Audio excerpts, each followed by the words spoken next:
Hello, Steve White, Steve Arts 89. Well, while I've got my camera set up, I'm just going to talk about a few more things, like the writers and actors strike.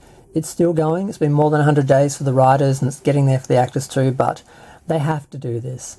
They know that if they don't sort this out now, they won't have an industry in the future. They won't have careers in the future. So people complaining that the actors, they're all rich and they just want more money and they're keeping the crews from working, the little people from working. Well, yeah, they are for today. And maybe these people will miss a few months of work, and maybe people will lose their houses. But you know what? They're going to have a career in the future. They will be able to work enough to buy those houses back, as opposed to just, going along as they are now for a couple more years, and then they're eventually replaced by AI and they have no future in the industry at all. So a few months of work now being lost is going to give people years and years, a lifetime, whole careers that are going to be secured.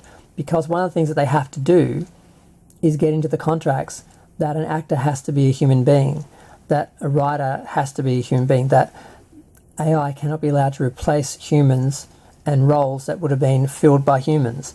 And that seems absurd, but that's what the studios are trying to do, because they don't care about the actors, they don't care about the audience, they don't care about culture or humanity or the arts. They just want to make a product and sell it to people. And if it's cheaper to have it made by AI, like if they can just walk into a room and tell some programmer, I want this film about this, and then it spits out a script, they look at it, they prove it, they give it back and say, okay, give us a film about that, and then they literally generate a film, and it comes out, it sounds simplistic, but in a few years this is what it's going to be like, and they just put it out to the public on their streaming service or whatever, and the public just eats it.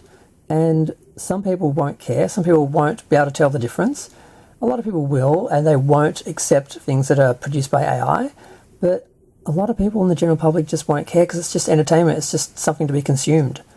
And people, will just not have jobs. So actors, artists won't have careers, they will just be replaced by AI. And a lot of people argue, well, there's other industries that have been replaced by AI and nobody cared. Well, I'm sorry, but manufacturing, it's not as important for humanity and culture as art. And I mean, I know people will say those people's jobs matter as well, and of course they did, but it doesn't change humanity to have robots put motors together and cars together, because it's just a different thing. And we lose something really important if we lose that.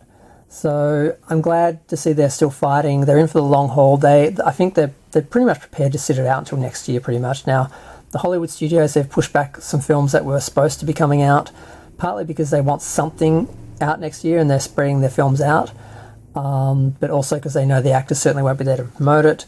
So they're both trying to hold out, but the actors have to, because right now Hollywood needs the actors and writers to produce content to market. But they won't soon. So if they don't get these contracts sorted out now, they won't have a future. They're fighting for their future. So much respect to them. I hope they win. There's some controversy with YouTube, because a lot of people who work for YouTube are being told they can't talk about films or do reviews or promote anything that is coming from a studio that is in conflict with the guilds at the moment. Now, that's not an issue for me because I have a tiny channel.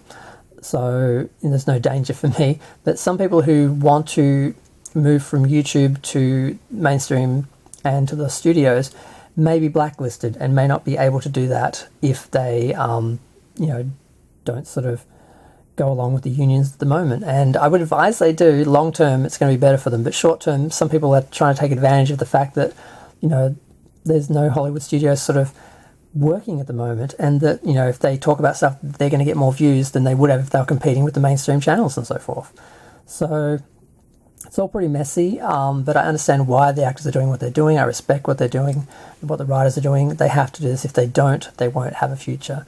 So I can understand why they'd lose a few months of work, and maybe some people are going to lose their houses and so forth, but they will have a career to go back to, and they're probably going to rebuild their finances. Whereas if they just went back to work now and they gave up, sure, they'd have a few months, few years more of work, but then after that, they're going to have no career. And so So they're going to be in a worse situation long term, and that's what they've got to look at, the long term.